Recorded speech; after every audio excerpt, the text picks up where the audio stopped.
우리가 마게도냐에 이르렀을 때에도 우리 육체가 편하지 못하였고 사방으로 환난을 당하여 밖으로는 다툼이요 안으로는 두려움이었노라. 그러나 낙심한 자들을 위로하시는 하나님이 디도가 오므로 우리를 위로하셨으니 그가 온 것뿐 아니요 오직 그가 너희에게서 받은 그 위로로 위로하고 너희의 사모함과 애통함과 나를 위하여 열심 있는 것을 우리에게 보고함으로 나를 더욱 기쁘게 하였느니라. 그러므로 내가 편지로 너희를 근심하게 한 것을 후회하였으나 지금은 후회하지 아니함은 그 편지가 너희로 잠시만 근심하게 한 줄을 알미라. 내가 지금 근심함은 너희로 근심하게 한 까닭이 아니요 도리어 너희가 근심함으로 회개함에 이른 까닭이라. 너희가 하나님의 뜻대로 근심하게 된 것은 우리에게서 아무 해도 받지 않게 하려 함이라. 하나님의 뜻대로 하는 근심은 후회할 것이 없는 구원에 이르게 하는 회개를 이루는 것이요 세상 근심은 사망을 이루는 것이니라. 보라, 하나님의 뜻대로 하게 된 이 근심이 너희로 얼마나 간절하게 하며 얼마나 변증하게 하며 얼마나 분하게 하며 얼마나 두렵게 하며 얼마나 사모하게 하며 얼마나 열심 있게 하며 얼마나 벌하게 하였는가. 너희가 그 일에 대하여 일체 너희 자신의 깨끗함을 나타내었느니라. 그런즉 내가 너희에게 쓴 것은 그 불의를 행한 자를 위한 것도 아니요 그 불의를 당한 자를 위한 것도 아니요 오직 우리를 위한 너희의 간절함이 하나님 앞에서 너희에게 나타나게 하려 함이로라. 이로 말미암아 우리가 위로를 받았고 우리가 받은 위로 위에 디도의 기쁨으로 우리가 더욱 많이 기뻐함은 그의 마음이 너희 무리로 말미암아 안심함을 얻었음이라. 내가 그에게 너희를 위하여 자랑한 것이 있더라도 부끄럽지 아니하니 우리가 너희에게 이른 말이 다 참된 것 같이 디도 앞에서 우리가 자랑한 것도 참되게 되었도다. 그가 너희 모든 사람들이 두려움과 떨므로 자기를 영접하여 순종한 것을 생각하고 너희를 향하여 그의 심정이 더욱 깊었으니 내가 범사에 너희를 신뢰하게 된 것을 기뻐하노라. 아멘. 오늘 7장 이제 마무리하게 되는데요. 7장까지 해서 고린도 후서의 전반부가 끝나게 됩니다. 고린도 후서 전반부까지 우리가 읽어보니까 고린도 교회 상황이 어땠습니까? 분란이 일어났고 또 바울 반대파 사람들이 득세하게 되면서 커다란 혼란이 야기가 되었죠. 이 바울 반대파 사람들은 물량주의, 또 성공주의, 능력주의 이런 것들을 가지고 이 세상에서도 많은 것들을 누리고 또 영적으로도 어떤 신비체험, 엑스터시 이런 것들을 굉장히 추구하는 그러한 사람들이었다고 말씀드렸습니다. 이런 사람들이 득세하게 되면서 사도 바울이 그동안 증거하고 또 그 증거한 복음으로 말미암아 사람들이 그리스도인이 되었었는데 그 사도적 복음으로부터 멀어지게 되는 일들이 생겨나게 되었다는 것이죠. 이 고린도 교회가 원래 사도적 복음을 받아서 사도적 교회가 되었습니다. 그런데 사도적 교회와 그 교제가 끊어질 위기에 처하게 되었다는 것입니다. 우리도 오늘날 사도적 복음을 받아서 사도적 복음을 믿고 있는 사도적 교회라고 할 수가 있죠. 그런데 만일에 우리가 사도적 복음에서 이탈해서 어떤 다른 이름의 어떤 복음이라는 이름의 어떤 다른 교주나 다른 가르침을 받아들이게 되면은 그때부터 우리는 이 일반 교회, 보편 교회와 교통이 끊어지게 되는 것입니다. 2000년 교회사의 모든 교회들과 영적인 교류가 그 순간부터 끊어지고 멀어지게 되는 것이죠. 우리가 사도신경을 고백하고 또 성경을 믿고 있지 않습니까? 그런데 사도신경에 기록되지 아니한 혹은 우리가 교리문답, 신앙 고백을 통하여서 고백하고 있는 바로 그 복음이 아니라 어떤 다른 사람이 발명해내고 또 조작해낸 어떤 그런 종교적인 신흥 종교적 발상들을 따라가게 되면은 그 순간부터 우리는 사도적 교회가 아니게 된다는 말씀이죠. 그런데 지금 고린도 교회 사람들에게 똑같은 그 위험한 지경에 처하게 되는 그러한 일이 발생하였다. 그래서 사도 바울이 예루살렘 교회를 구제하는 연보 사업을 진행하고 있었는데 이 파트너로서 고린도 교회와 함께 하려고 했습니다. 그런데 고린도 교회가 지금 정체성이 흔들거리는 상황에 처했어요. 믿음의 기초가 흔들리는 상황에 처했어요. 어떻게 해야 되겠습니까? 일보다 사업보다 믿음의 기초를 다시 닦는 게 먼저죠. 그래서 이 사업으로부터 배제가 된 거예요. 고린도 교회가 배제가 되고 바울 반대파의 선동으로부터 고린도 교회를 다시 지켜내는 일에 사도 바울이 매진할 수밖에 없게 됩니다. 그래서 하나님과 불화하지 말아다오. 또 내가 증거한 하나님 복음을 무시하지 말아다오. 그러므로 나에 대해서 마음을 좀 넓혀다오. 이것이 고린도 교회에 보내는 고린도 후서, 우리가 오늘날 고린도 후서라고 이름하는 이 서신서의 전반부에 해당하는 내용이라고 지금까지 우리가 함께 말씀 나누었습니다. 오늘은 이제 이 전반부가 마무리가 되는 대목인데요. 어떻게 마무리가 되느냐? 우선 디도에 관한 그 소식이 나타납니다. 우리 처음에 고린도 후서 처음에 시작할 때 사도 바울이 마게도냐에서 디도를 만나고 싶어 했는데 결국에는 못 만났다라고 하는 그 소식을 우리가 보았죠. 마게도냐에서 계속 기다렸건만 디도를 만나지 못하고 사도 바울은 지금 가는 곳마다 박해를 당하고 사람들에게 그 어려움을 겪지 않았습니까? 그 마음은 또 고린도 교회 상황으로 인해서 굉장히 마음이 힘들고 괴롭고 고통스러웠다는 것이죠. 고린도 교회가 이 아가야 속주 전체에서도 중심부에 해당하는 그러한 곳에 있기 때문에 고린도 교회가 흔들린다라고 하는 것은 아가야 그 속주 전체가 위태롭다라고 하는 뜻과도 같았거든요. 그러니까 지금까지의 복음 선교를 위한 그 모든 노력이 다 무위로 돌아갈 그런 위험에 있었다는 것이죠. 그런데 6절에서 7절 말씀에 사도 바울이 말씀하기를 낙심한 자를 위로하시는 하나님께서 디도를 통해서 좋은 소식을 주셨다. 이렇게 말씀합니다. 우선 디도가 어디서 강도를 만나거나 살해당하거나 다치거나 그랬던 것이 아니고 고린도 교회와 의미 있고 뜻깊은 시간을 보낸 끝에 마침내 사도 바울에게 당도했어요. 그것만으로도 너무나도 좋은 소식이죠. 그래서 디도를 보고 너무나도 반갑고 그 부교역자인 디도의 모습을 보고서 너무나도 반갑고 다행스럽고 기뻤습니다. 그런데 이 디도가 사도 바울에게 전해준 고린도 교회의 상황이 또 아주 사도 바울의 마음을 기쁘고 또 굉장히 거기에서 위로를 받게 해주는 그런 상황이었다라고 하는 것입니다. 구체적으로 고린도 교회가 열심을 내서 회개를 하고 있었다라고 하는 것입니다.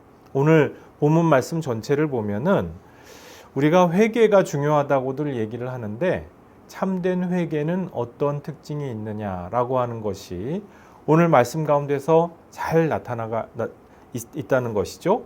고린도 교회가 회개를 했는데 사도 바울이 이 회개를 보고서 굉장히 감동을 받았어요. 기쁨을 느낄 수가 있었습니다. 우리가 회개를 하기는 해도 이 회개가 거짓된 회개일 수가 있습니다.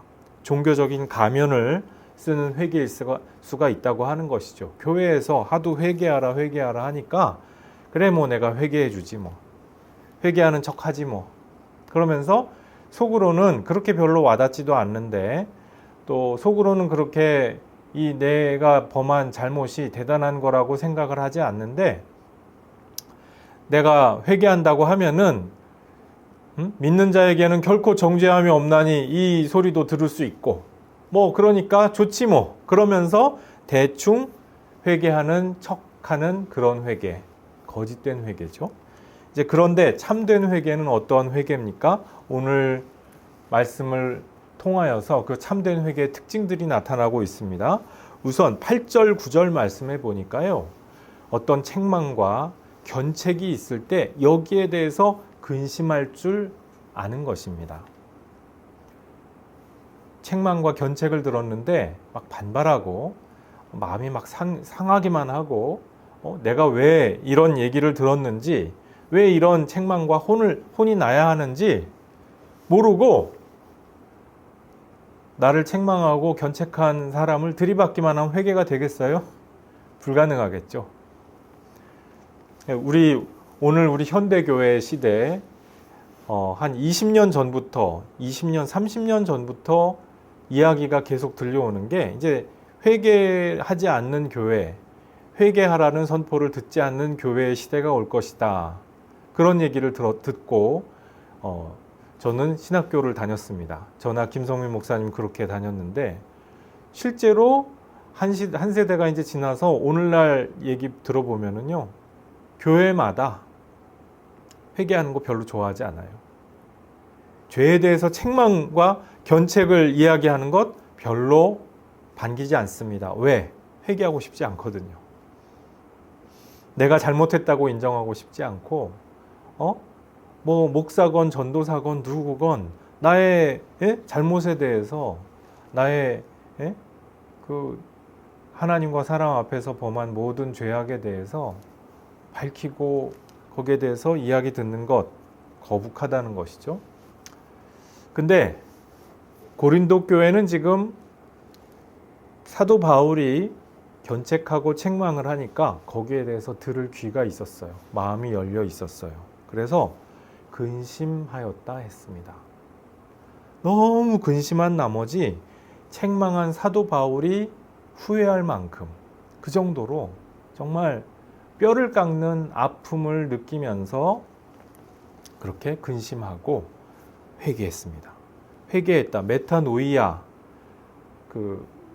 이 메타노이아라고 하는 것이 원문상 회개에 해당하는 말인데 메타는 메타노이아 이 두 개가 합쳐진 말이거든요.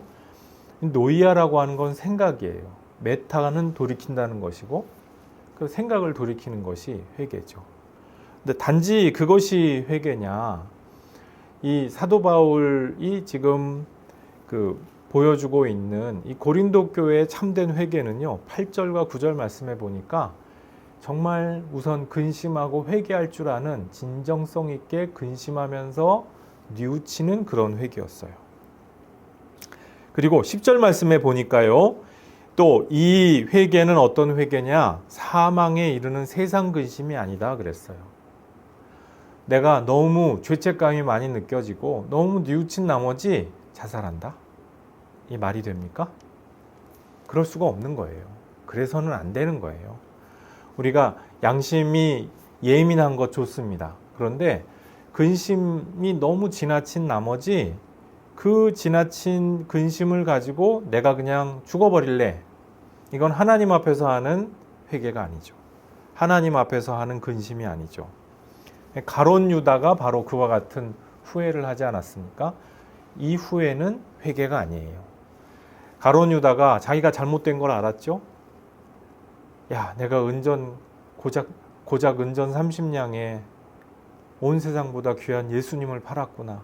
하나님의 나라와 그의 의를 증거한 무고하고 무흠한 분을 내가 팔았구나. 나 같은 놈은 죽어야지. 그래 꼴까닥 죽어버렸어요.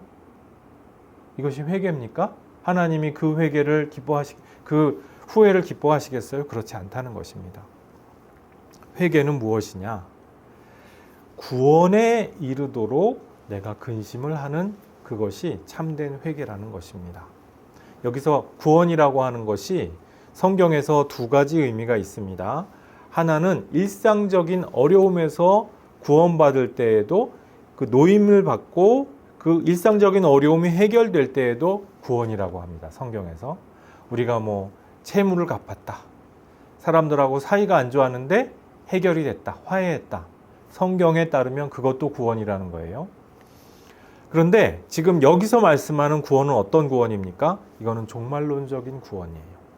이 회개를 함으로써 고린도 교회는 지금 사도적 교회, 사도와 연결되어 있는 교회로서 재탄생했어요. 재확립되었어요.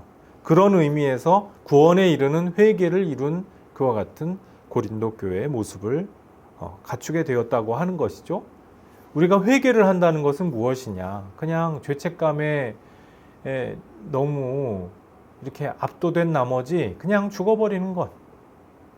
그런 걸 일컬어 회개를 하지 않는다는 거예요. 구약 성경에도 자살한 사람 몇 사람이 있는데 아히도벨, 다윗 임금에 대하여서 반역을 하도록 그 부추겼던 그 밧세바의 할아버지이자 그리고 그 우리야의 그 장인 할아버지쯤 되는 그런 분이죠. 머리도 똑똑하고 나름 정의로운 분이라고 할 수 있어요. 그런데 자기 분노 때문에 이를 그르치고 그 나라를 그르치게 됐어요. 그 마지막에 자기가 잘못됐거든요. 그래서 어떻게 해요? 죽었어요. 근데 그게 막다른 골목, 막다른 길에 몰려가지고 어떻게 나한테 더 이상 갈 길이 없다 생각하니까 죽어버린 거죠. 사울도 마찬가지죠. 사울도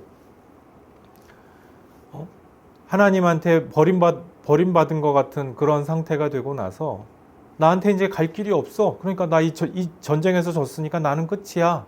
그러고 어떻게 합니까? 그냥 자기가 죽어버리죠. 자기 무기에 이렇게 꼬꾸라져가지고 자기가 자살합니다.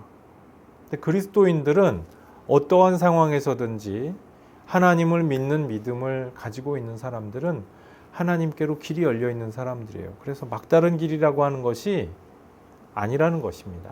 그 어떠한 상황에서든지 얼마나 걱정되고 근심되는 상황에 있을지라도 가룟 유다처럼 아히도벨처럼 혹은 사울처럼 막다른 길에 몰려서 갈 곳 없어서 그냥 스스로 끝내버리는 그러한 마지막으로 갈 수는 없다라고 하는 것이죠. 지금 고린도 교회 같은 경우에 그냥 근심한 나머지 나 너무 얼굴이 너무 많이 팔려. 얼굴이 너무 화끈거려. 그래서 이제 교회 안 나와. 이런 식으로 하지 않았다는 거예요. 그거는 그 영적으로 그런 영적인 도피하는 그러한 어리석은 선택을 하지 않았다는 것입니다. 자살이나 다름없죠. 영적 자살에 해당하는 것 아니겠습니까? 그런데 고린도 교회는 도피하지 아니하고 정직하게 용감하게 자기들의 문제를 직면하였다라고 하는 것입니다. 11절 12절 말씀해 보니까 고린도 교회가 어떻게 자기 문제를 직면하였는지 디도의 보고를 통하여서 들었던 바를 지금 사도 바울이 말씀하고 있어요. 얼마나 자기들 스스로 가운데에서 우리가 그 악한 죄에 사람들의 그 선동과 분란에 내가 동조자가 아니었는지 나는 그 죄에 대해서 얼마나 내가 상관이 없는지를 부단히 그 교회 지도부에서부터 교역자에서부터 평신도들에 이르기까지 한 분 한 분이 다 똘똘 뭉쳐가지고 한 마음 한 뜻이 되어서 개혁하고 혁신하고 지금까지 몰랐던 부분, 잘못 생각했던 부분 끊어내기에 애쓰고 딱 이렇게 단절하면서 새로운 출발을 하고자 애를 썼다는 거예요. 우리가 회개를 하는데 회개를 할 때 하나님 앞에서 내가 죄를 지었어. 내가 잘못했어. 그러니까 눈물만 펑펑 울면서 내가 그때 그러지 말걸 근심하고 후회하면 그걸로 회개가 끝입니까? 아니에요. 내가 미안하죠? 뉘우쳤죠? 그러면은 내 말과 행동을 통하여서 그 미안함을 입증할 필요가 있어요. 밀양이라는 영화가 있습니다. 이창동 감독님이 찍었던 영화인데 이제 주인공이 전도연이고요. 송강호 이 두 분이 이제 하는 그 이야기인데 남편이 죽은 거예요. 전도연 씨가 극 중에서.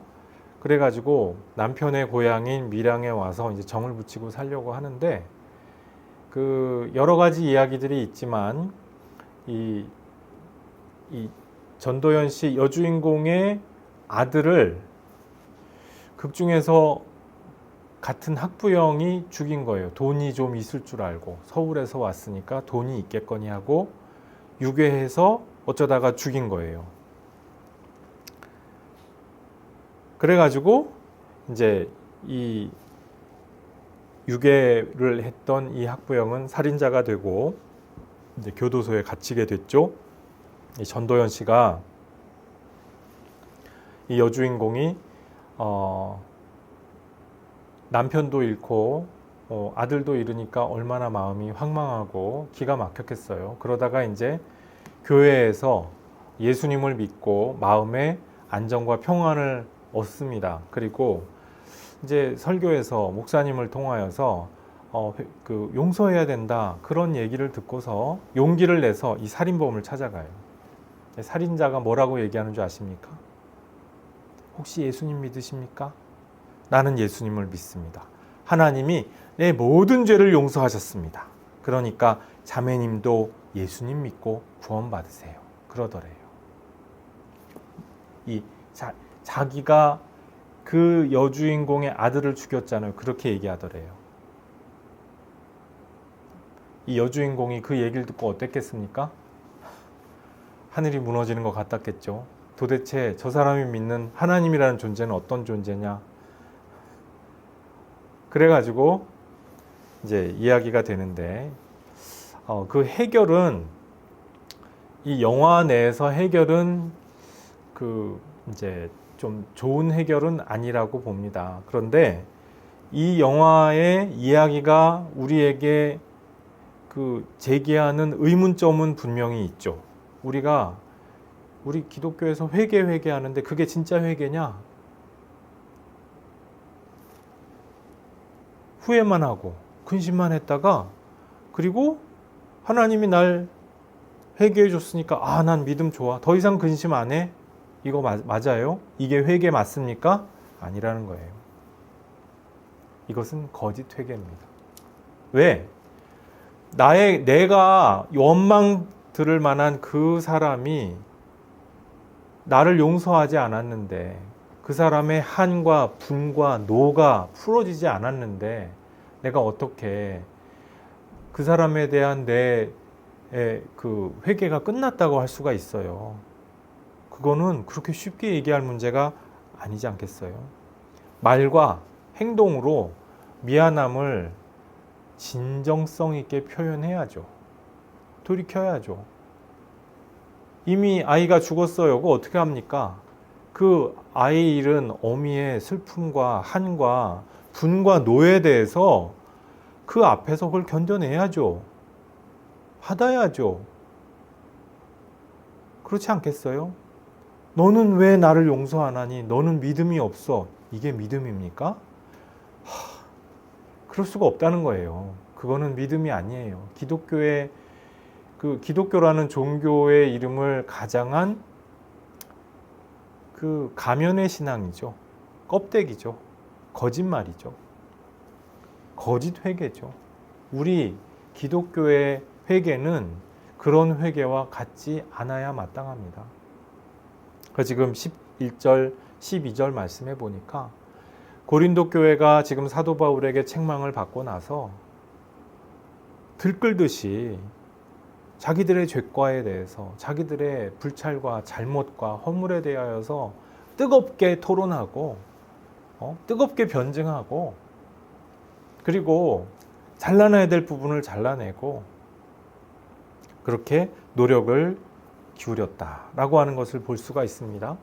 이렇게 자기 개혁과 혁신과 그리고 진정성 있는 낮아진 모습 그리고 실제로 낮아진 마음 이와 같은 회개를 이룬 사람들은 주변 사람들에게도 그 진정성이 전파가 되고 전달이 돼요. 13절 이하에 보니까요. 사도 바울이 그것을 디도를 통하여서 그 소식을 듣고서 어떻게 됩니까? 위로와 안심을 받았다 그랬어요. 위로하고 디도가 그 광경을 보면서 위로받고 안심하게 되었죠. 그 이야기를 사도 바울에게 증거했더니 사도 바울은 또 의심이 많아가지고 나는 그럴 수 없어. 그랬습니까? 사람이 정말 진심이 통하는 거 아니겠어요? 정말로 진심으로 진정성 있게 회개하는 사람은 그 당사자들에게 위로와 안심을 줍니다. 영화 밀양에서 정말로 그 아이를 죽인 그 살인범이 정말 진정성 있는 회개를 했다면 위로와 안심을 줬어야 마땅하죠. 위로와 안심 없이 그 사람의 마음을 이렇게 싸매주고 치유함이 없이 어떻게 회개했다고 얘기할 수가 있어요? 말이 안 되는 얘기죠. 14절 말씀해 보니까 사도 바울은 평소에 고린도 교회에 대하여서 굉장히 자부심을 갖고 있었고 또 디도에게 자랑하기도 했다는 것을 우리가 알 수가 있어요. 근데 지금 고린도 교회의 믿음이 송두리째 흔들려 버렸잖아요. 그런 상황에서 디도가 본의 아니게 디도에게 이야기한 이야기가 거짓말처럼 되어버렸어요. 그런데 지금 사도 바울이 14절 말씀에서 안도하면서 감사하면서 하는 말씀이 내가 고린도 교회 여러분에 대하여서 자랑을 많이 했는데 그 말이 거짓말이 되지 않게 해주셔서 감사합니다.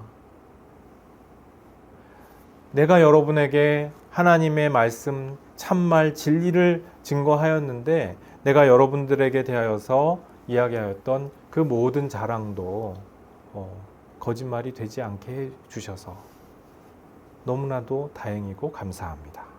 빈말이 되게 해주지 않아서 고맙습니다.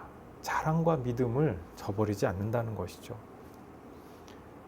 엄마와 아빠와 또 그 부모와 자식 간에 자식이 부모한테 잘못을 했어요. 또는 배우자가 한쪽 배우자에게 잘못을 했어요. 근데 잘못은 잘못이고 기대가 있고 믿음이 있는 거예요. 자랑거리가 있는 거예요. 상대방이. 우리가 한 가족일 때, 한 공동체일 때, 야, 저런 분이야. 저런 사람이야. 그런데 우리가 죄악을 짓는 순간 그 기대와 자랑을 저버리는 것이죠. 그런데 회개를 한다는 것은 무엇이냐? 야, 그래도 그렇게 회개하는 걸 보니까 당신이, 엄마가, 아빠가, 우리 딸, 우리 아들이 내 믿음과 기대를 다 저버리진 않는구나. 역시 이게 된다는 것이에요. 진정한 회개가 있다면. 또 15절 말씀해 보니까 이 회개하는 고린도 교회를 바라보면서 디도가 그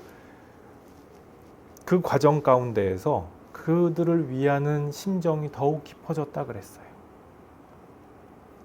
그 회개하는 그 기도의 광경에서, 기도 자리에서, 말씀을 붙들고 함께 논의하는 그 자리에서 감동받지 않았겠어요? 울컥하지 않았겠어요? 이것이 인지상정 아니겠어요? 그래서 회개를 내가 해야 되는 그 당사자일 때 내가 회개해야 될 그 당사자에게 그 사람의 마음이 더욱 깊어지고 있느냐? 나에 대하여서 애정과 사랑과 배려와 관심이 더 깊어졌느냐? 내가 진정 회개했느냐라고 하는 바로 그 징표가 될 수 있죠. 그리고 16절 말씀해 보니까 사도 바울이 이제 여러분들을 범사에 신뢰하게 되어서 기쁘다 이렇게 고백을 합니다. 정말로 참된 회개를 하게 되면은요 신뢰할 수 있게 됩니다. 그리고 신뢰할 수 있기 때문에 기뻐요. 저 사람이 저 속내에 무슨 의문스러운 거를 감추고 있을까? 이거를 생각하고 그 사람의 속내에 대하여서 끊임없이 생각해 보는 것 정말 피곤한 일 아니에요? 우리 인간관계 세상살이가 정말 피곤하고 답답한 게 그런 것 때문이죠. 사람들이 다 내 마음 같아서 신뢰할 수 있고 서로 이렇게 서로 좀 부족하고 못할 수도 있어요. 근데 서로 신뢰할 수 있어서 저 사람은 저 좀 모자라서 그래. 내가 저 사람을 아는데 좀 모자라서 그런 거지 저게 나쁜 뜻이 있어서 그런 건 아니야. 신뢰하잖아요. 그럼 에이 또 저러네 또 저래. 웃어버리고 말죠. 그런데 신뢰할 수가 없고 그 머리를 살살 굴린다. 저기서 저거 속내가 뻔한데 잔꾀를 부려. 화가 나는 거죠. 참된 회개는 신뢰하는 기쁨을 준다라고 하는 것입니다. 자, 그래서 16절에서 말씀을 하기를 이제 이와 같은 고린도 교회의 참된 회개를 보고서 범사에 신뢰를 할 수 있게 되었기 때문에 이제 그렇게 이야기를 하고서 그 다음 절 8장 1절부터 이제 하나님의 사업, 예루살렘 그 연보를 모으는 문제에 대하여서 논의를 제기하는 그런 대목이 나올 수가 있게 되는 거죠. 믿음이 다시 회복되었고 믿음의 기초가 다시 확인된 이상 우리 같이 이야기를 다시 해봅시다. 이렇게 될 수가 있다라고 하는 거예요. 자, 그런데 고린도 후서 이제 여기서 문헌적인 문제가 나오는데 10장에서 13장을 보면은 다시 사도 바울이 굉장히 강경하고 엄한 어조로 사도권에 대하여서 아주 독하게 방어하고 있는 모습을 우리가 읽을 수가 있게 됩니다. 왜 그러냐는 거예요. 여기에 대해서는 두 가지 설명이 가능합니다. 첫 번째로는 문헌학적인 설명이라는 것이죠.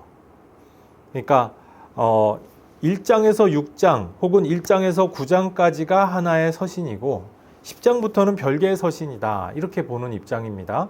많은 성경학자들이 보수, 진보를 가릴 것 없이 여기에 대해서 상당수가 지지하고 또 이것을 따르고 있습니다. 저는 이 설명이 조금 약점이 있다고 생각을 합니다. 이렇게까지 생각을 할 필요가 없다.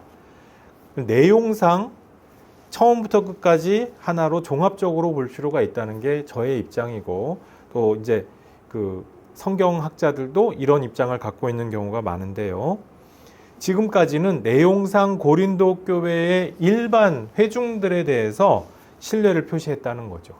그리고 그 9장까지 이제 연보의 문제를 전체적으로 이야기를 해요. 왜냐? 고린도 교회 전체는 이것을 이야기할 수 있는 고린도 교회의 사도적 교회로서 사도 바울의 파트너십을 이제 이행할 수 있는 그런 사이가 되었다는 거예요. 그러나 여전히 고린도 교회에는 바울의 논적이 있죠. 고린도 후서 전반부에서도 이것이 분명히 나타났죠. 그래서 지금 사도 바울이 이제 10장 이후에서부터는 바울의 논적에 대하여서 좀 더 구체적이고 개인적으로 대응하는, 그래서 하나하나 논박하여 주는 그와 같은 내용이 아니었겠느냐. 저는 이쪽 설명이 더 합당하다고 생각을 합니다. 이 고린도 교회에 다른 혹은 전령을 통하여서 어떤 고린도 교회의 형편에 대하여서 좀 더 이야기를 듣고, 그리고 추후에 급히 이 10장 이후가 작성되었을 가능성 배제할 수 없거든요. 그러니까 문헌학적으로 이것을 꼭 분리해서 나중에 편집되었다, 꼭 이렇게 생각해야만 되느냐, 이거는 좀 저는 동의하기 어렵다, 그렇게 말씀드리고요. 어쨌든 우리가 지금 성경을 있는 그대로 읽으면 된다. 복잡하게 생각할 필요 없다. 저는 이렇게 말씀을 드리고 싶습니다. 자, 그래서 교우 여러분, 우리가 참된 회개를 하는 그리스도인이 되는 것이 마땅하고 합당하겠죠. 참된 회개를 하는 사람이 될 수 있도록 지향해야 마땅하지 않겠어요? 우리가 회개라는 이름으로 종교적 가면을 쓰는 그러한 어리석은 행동을 범해서는 안 되겠습니다. 부디 구원에 이르는 참된 회개로서 하나님을 기쁘시게 하고 또 사람에게 위로와 기쁨을 주는 그와 같은 복된 성도 여러분들 되시기를 주님의 이름으로 축복합니다. 기도하시겠습니다. 아버지 하나님, 감사합니다. 우리가 하나님의 백성으로서, 자녀로서 회개하는 삶을 부름받았습니다. 그러므로 우리가 범사에 잘 회개할 수 있게 도와주시고 종교적인 가면을 쓰고 하나님 앞에서 또 사람 앞에서 거칠애로서 거짓된 회개를 행하는 어리석음을 범치 않게 도와주옵소서. 성령께서 우리 심령을 감동 감화하여 주시어서 참된 회개를 통하여서 주님께서 기뻐하시는 그 진정한 구원에 이르게 될 수 있도록 우리 모두에게 은혜를 베풀어 주시고 복 내려 주옵소서. 예수님 이름으로 기도드리옵나이다. 아멘.